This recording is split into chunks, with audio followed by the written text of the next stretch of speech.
মন্ত্রজপ প্রায় সব ধর্মেই আছে। মনের ত্রাণের জন্য আমরা জপ করি। এখন কথা হলো যে মনের ত্রাণ সেটা কীরকম? মনের ধর্ম হলো সবসময় বক বক করা, অল দ্য টাইম মনের মধ্যে যেন অনর্গল কথা চলছে। এই অনর্গল কথা বলা চলতেই থাকে। আমরা মুখে যত না বকবক করি, মুখ বন্ধ থাকলে তার থেকে বেশি বকবক করি। লক্ষ্য করে দেখবেন যে মন যখন একা বকবক করে, তখন ধরুন আপনি মনকে বললেন যে স্টপ, মন তুমি এখন কি নিয়ে ভাবছিলে?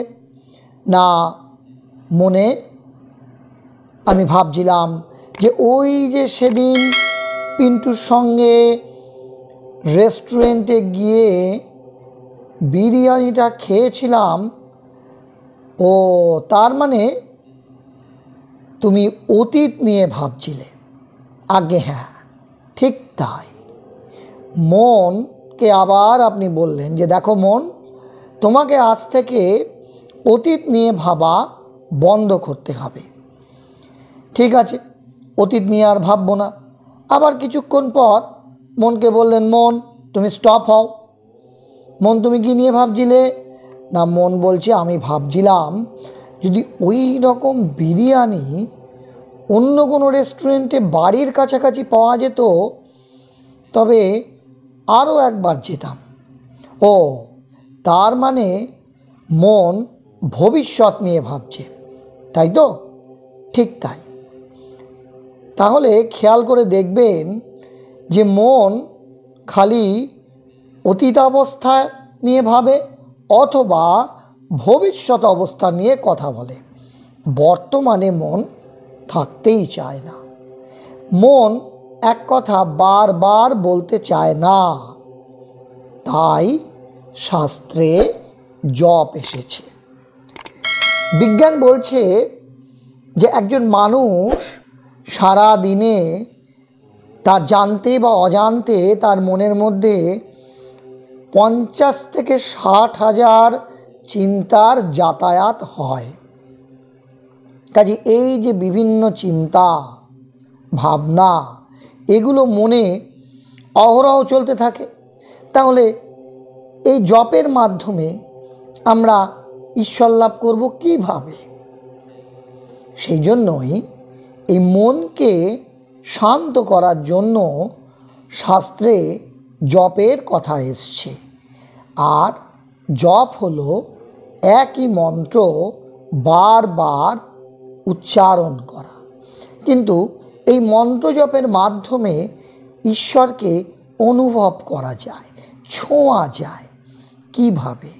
আজকের আলোচনায় আমরা সেইটাই বলবো।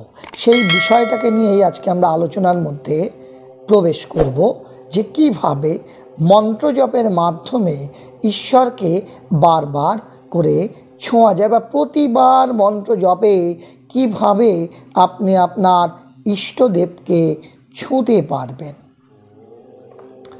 আমরা তাহলে যে কথা বলছিলাম যে একই মন্ত্র যদি আমরা বারবার জপ করি, তাহলে মন যখনই বারবার একই মন্ত্র জপ করায় বশীভূত হবে, ঠিক তখনই সে নিউট্রাল জোন বা নিরপেক্ষ সমাধি অবস্থায় পৌঁছতে শুরু করবে।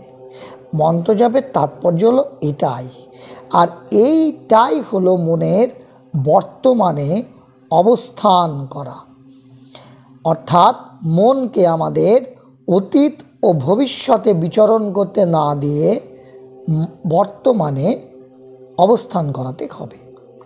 এখন দেখুন, আমরা যখন জপ করি বা যারা দীক্ষিত তাদের গুরুদেবরা যেভাবে বলেছেন জপ করতে, যে শুদ্ধাচারে একটি নির্দিষ্ট আসনে নির্দিষ্ট সময় বসে শরীর সোজা রেখে ঋজুভাবে জপ করতে হবে, অথবা একটু সময় পেলে বিভিন্ন চেয়ারে বসে বিভিন্ন কাজের মাধ্যমে অবসর পেলেও নির্দিষ্ট জায়গায় বসে একটু জপ করানো যেতে পারে। খেয়াল করবেন যে আমরা সাধারণত যে 2 বেলা জপে বসি, সেই জপের ক্ষেত্রে আমরা যখনই বসি তখন হঠাৎই কোনো একটা অবস্থা থেকে এসেই আমরা জপে বসে পড়ি। এর ফলে হয় কি, আমাদের মন সহজেই জপের সঙ্গে সংযুক্ত হয় না। এখন প্রশ্ন, কিভাবে আমরা মনকে সহজেই জপে নিবিষ্ট করতে পারি আর কিভাবে জপের মাধ্যমে ঈশ্বরকে ছুঁতে পারি? দেখুন, আমরা আগেই বললাম যে আমাদের মন সর্বদা বহির্মুখী, ফলে মনকে গুটিয়ে আনতে বেশ অসুবিধা হয়। তাহলে এক্ষেত্রে কি করতে হবে? এক্ষেত্রে আমাদের শ্বাস প্রশ্বাসকে সঙ্গী করতে হবে। ব্যাপারটা কীরকম? জপে বসে প্রথমেই কর গণনা শুরু না করে ধীরভাবে নিজের শ্বাস প্রশ্বাসকে দেখুন।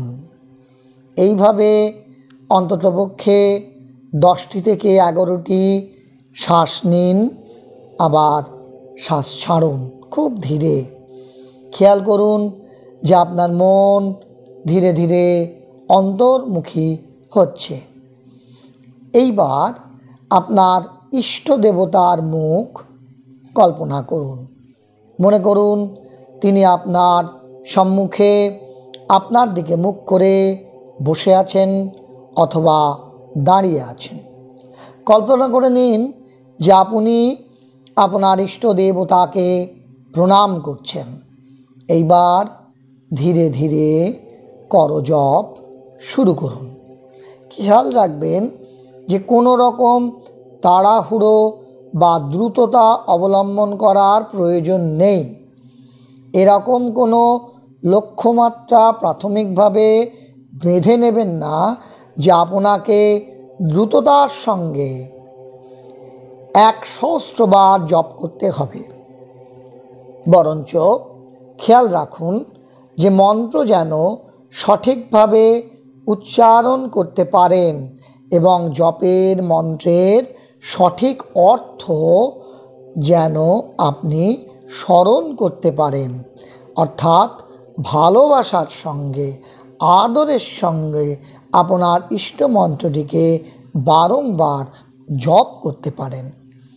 মনে রাখবেন যে আপনার জপের ক্ষেত্রে আপনি যতটা আদরের সঙ্গে, ভালোবাসার সঙ্গে, আন্তরিকতার সঙ্গে প্রতিবার মন্ত্র উচ্চারণ করেন, ততবারই তা আপনার ইষ্টকে বা আরাধ্যকে স্পর্শ করে। এইভাবে আপনি আপনার জপের মাধ্যমে আপনার প্রিয় ইষ্ট দেবতাকে প্রতি মুহূর্তে স্পর্শ করতে পারেন। ইষ্টকে যত ভালোবাসবেন তত গভীরভাবে তার রূপ আপনার ধ্যানে ধরা দেবে। জপের সময় খুব ভক্তি ভরে তাকে ডাকতে হবে, যেহেতু তার জন্য আমাদের তীব্র ব্যাকুলতা জাগে না। তাই এতদিন ধরে দীর্ঘ সময় নাম জপ করেও অনেকেরই কোনো অনুভূতি হয় না। তার নাম ভক্তি ভরে স্মরণ করলে তা অনেক শুভ ফল দেয়। জপের সংখ্যা বড় নয়, মনে রাখবেন আপনার ভাবটাই বড়। যদি দুটোকে মেলাতে পারেন, অর্থাৎ সংখ্যা আর জপকে যদি মেলাতে পারেন তাহলে খুব ভালো। কিন্তু জপের গুণগত দিকটিকে উপেক্ষা করে কেবল সংখ্যা রাখলে হবে না। শ্রী শ্রী মা শারদা বলছেন, জপ, সংখ্যা, কর গণনা এসব শুধু মন আনবার জন্য। মন এদিক ওদিক যেতে চায়, তবু ওই সবের দ্বারা এই দিকে আকৃষ্ট হয়। তাই যখন জপ করতে করতে ভগবানের রূপ দর্শন হয়, ধ্যান হয়, তখন জপও থাকে না। ধ্যান হলো তো সবই হলো। মন চঞ্চল, তাই প্রথম মন স্থির করবার জন্য একটু নিঃশ্বাস বন্ধ করে ধ্যানের চেষ্টা করতে হয়, তাতে মন স্থির হতে সাহায্য করে। শ্রী শ্রী মা শারদা বলছেন, যদি আকুলভাবে তাকে ডাকা যায় তবে তিনি দর্শন দেবেনই। তাই মায়ের উপদেশ, মন বসুক আর না বসুক জপ করবে, সকাল সন্ধ্যায় বসবে, মাথা ঠান্ডা রেখে আলস্য ত্যাগ করে জপ করতে হয়। জপ তপের দ্বারা কর্মপাশ কেটে যায় আর ইন্দ্রিয় ইত্যাদিগুলোর প্রভাব কেটে যায়। মা বলছেন যে মানুষ তো ভগবানকে ভুলেই আছে, তাই যখন যখন দরকার ভগবান নিজেই একবার এসে সাধন করে পথ দেখিয়ে দেন, যেমন ঠাকুর শ্রীরামকৃষ্ণ।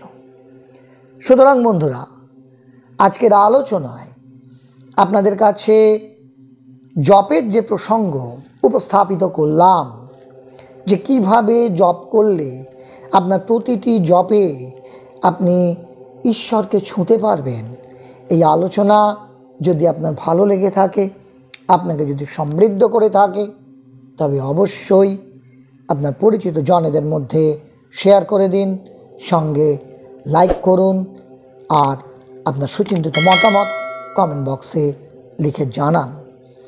সকলে খুব ভালো থাকুন, সুস্থ থাকুন, আনন্দে থাকুন। ধন্যবাদ।